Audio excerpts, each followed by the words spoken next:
Ok les amis, bienvenue dans cette nouvelle vidéo. Précédemment, on avait vu la notion de Fetch API, comment est-ce que ça nous a ici facilité les choses. Et quand on parle ici de code asynchrone, vraiment, il est très rare de ne pas parler ici des mots-clés async et await. Donc, voilà une opportunité, cette occasion. Donc dans cette nouvelle vidéo, on va voir comment est-ce que ça marche et rapidement on se retrouve sur notre Visual Studio.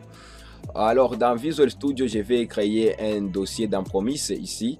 Je vais créer un dossier qu'on appelle ici async et await, ok. Dans async et await ici, je vais créer un fichier que je vais appeler async and await.js. Et alors, et de là, je vais ici créer notre, oups, je vais les référencer ici. Ça sera ici la notion de async et await. Donc, async et await. Et là, je vais ici les référencier. OK. Donc, directement ici, je vais faire ici get employees. J'aurai besoin des employés ici. Et je vais rien passer en paramètre ici. Donc, là c'est notre fonction ici qui ne retourne rien. Là je vais ajouter parce que c'est une fonction fléchée ici.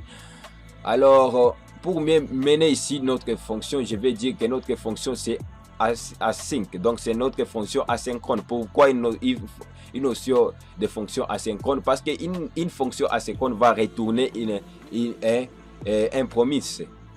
Ok, donc ça va retourner une promesse si vous voulez en français. Donc, alors, pour vous le montrer, je vais les consologuer en console ici. Vous voyez que j'ai une promesse une fonction qui retourne une promesse. Donc, là, si j'enlève ainsi qu'await, on voit une fonction indéfinie. Donc, je dois ici mettre ici les mots-clés async and await pour convertir notre fonction pour une fonction qui retourne ici une promesse. Ok. À la place ici directement, je vais retourner ici les réponses ici. Alors les réponses, on va les tourner ici avec notre Fetch API. On va passer ici directement les employés. Ici, ça sera les employés d'Amazon ici. On a directement les employés d'Amazon.json. Ok. Et là, après cela, on va retourner ici les données ici. Ok.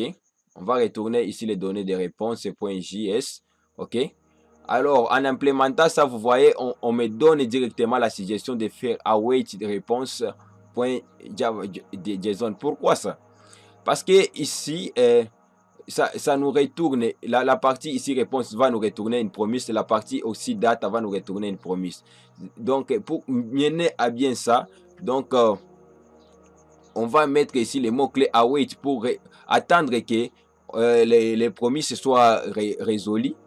Et ici, on va attendre que les promesses aussi soient résolues pour pouvoir récupérer les réponses et retourner ici les réponses ici qu'on aura ici, les réponses ici des données qu'on aura obtenues. Donc, c'est pourquoi on utilise ici les mots await. Donc, on les met en pause jusqu'à ce que les promesses soient résolues et puis retourner ensuite les données. Donc, je vais prendre ici les données que j'aurai ici. Je vais les données à l'utilisateur et capturer l'erreur ici. L'erreur peut venir ici et afficher aussi l'erreur à l'utilisateur. Donc c'est ça. Et on va voir ici, j'ai les données ici d'Amazon qui vient de, j'ai les données d'Amazon ici. Ok, c'est comme ça que marche ici la notion de promesses. Et c'est le code est tellement lisible que le code qu'on avait fait avec Fetch API. Et pour faire ici les plusieurs ici, on peut faire plusieurs, on peut retrouver ici plusieurs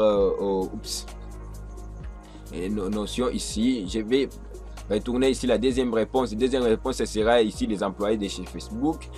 Et ça va me retourner ici la deuxième réponse. Et puis on aura ici troisième réponse, ici les employés de chez Google. Ok, c'est ça ici vraiment une importance d'utiliser ici les cycles await. Donc on peut retrouver les données sur une même ligne et sur plusieurs lignes ici, et ensuite on peut les retourner dans un array. Ok, Ok, là on fait que j'ai une erreur ici. Oups, là c'est data 3. Ok, les données de chez Google. Et là j'ai mes données ici qui sont en array. Ok, et là ça fonctionne. Donc c'est comme ça qu'on peut retourner ici plusieurs ici données ici avec la méthode, au lieu de faire fetch API et passer plusieurs données et ensuite faire l'appellation. Je peux utiliser seulement cette façon de faire ici et ça va marcher ici. Ok, très chers développeurs, c'est tout pour cette vidéo. Je dis merci vraiment de l'avoir suivi et moi je vous dis au prochain épisode.